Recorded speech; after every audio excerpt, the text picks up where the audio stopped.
পুরো বাংলাদেশের মধ্যে যদি 5 জন শিল্পপতি থাকে, তো একজন শিল্পপতি ওই আকিজ গ্রুপের আকিজ মিয়া, তিনি তো মারা গেছেন, তার সন্তান আছে মহিউদ্দিন, ডাক্তার মহিউদ্দিন। উনি এই কালকে বলতেছেন যে আমি মুফতি আমির হামজা সাহেবের সাথে ঢাকা থেকে আসব। তো মুফতি আমির হামজা সাহেব বললেন যে আমরা দুইজনে 2 গাড়িতে যাবো, কেন এক গাড়িতে যাই।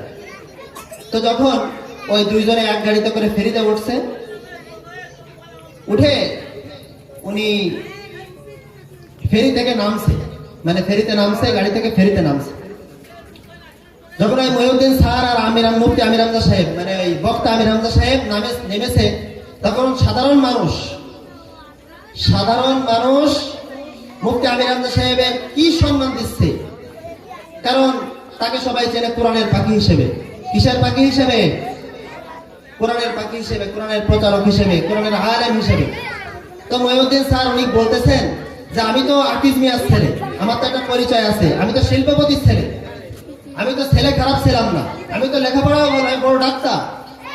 এই যে যশোরে এই যে 8 দিন হসপিটাল আছে না, যশোরে 8 দিন হসপিটালে ওই যে বড় যে মাহফিলটা হইলো, ওনার ওই জায়গায় প্রায় 1000 কোটি টাকার প্রায় অ্যাসেট রয়েছে, 200-300 বিঘে জায়গার উপরে ওই 8 দিন হসপিটাল, মানে পুরোটার মালিকই উনি।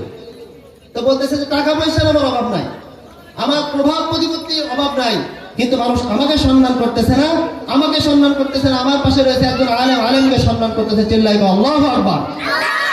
উনি এই কথাটা এটা দেখে বলতেছে যে আমার মনে হচ্ছে যে আমি মানে গলায় দড়ি দিয়ে একটা অবস্থা, যে আমার এত কিছু থাকতে আমাকে সম্মান করে না, আমি যদি একটু আলেম হইতাম, আমি যদি একটু কোরআন শিখতাম, তাহলে আজকে মানুষ আমাকে সম্মান করতো। তাহলে এই যে একজন প্রভাব প্রতিপত্তিশীল, একজন টাকাওয়ালা শিল্পপতি, একজন দুনিয়াদার, তিনিও থাকলেন, তার পাশে একজন কোরআনওয়ালাও থাকলেন, মানুষ মন থেকে তাকে সম্মান করলো, তিনি হলেন কোরআনওয়ালা, চিল্লায় কাও সুবহানাল্লাহ। মুহতারাম হাজিরিন, আমি বলতে চাচ্ছি যে কোরআন মানুষকে সম্মানিত করে। ওয়াল্লাযীনা উতুল ইলমা দারাজাত, আল্লাহ পাক রব্বুল আলামিন বলেন আমি যাদেরকে এই কোরআনের ইলম দান করেছি, এই কোরআনের মাধ্যমে আল্লাহ পাক রব্বুল আলামিন আমি